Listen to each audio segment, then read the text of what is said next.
আপনাদের মতো কিন্তু আমিও অপেক্ষায় ছিলাম রাত ২টার সময় যে কখন শুরু হবে বার্সেলোনা ভার্সেস ওসাসুনার ম্যাচ, লা লিগার ম্যাচ। কারণ এই ম্যাচটা অনেক কিছু ডিপেন্ড করছিল।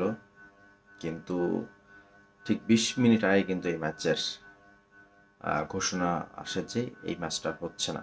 অলিম্পিক স্টেডিয়ামে কিন্তু দুই দলই পৌঁছে গিয়েছিল, দুই দলের ফুটবলাররা সবাই, এবং আহ, দর্শকরাও কিন্তু মাঠে উপস্থিত হয়েছিলেন।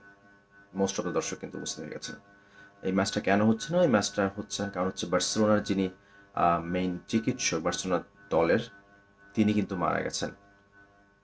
Carles Minarro Garcia.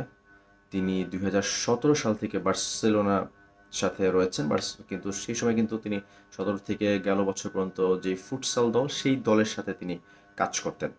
কিন্তু এরপর গেল সামার থেকে কিন্তু তিনি এই মেইন দলের সাথে রয়েছেন। এবং এই ম্যাচটা কবে হবে সেটা কিন্তু এখনও নির্ধারণ হয়নি।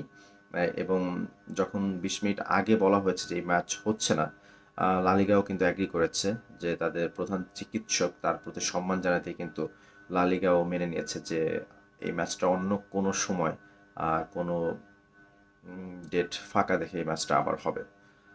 এই ম্যাচটা কিন্তু গুরুত্বপূর্ণ একটা ম্যাচ ছিল। জানেন যে বার্সেলোনা ইতোমধ্যেও কিন্তু টপে রয়েছে লা লিগায়।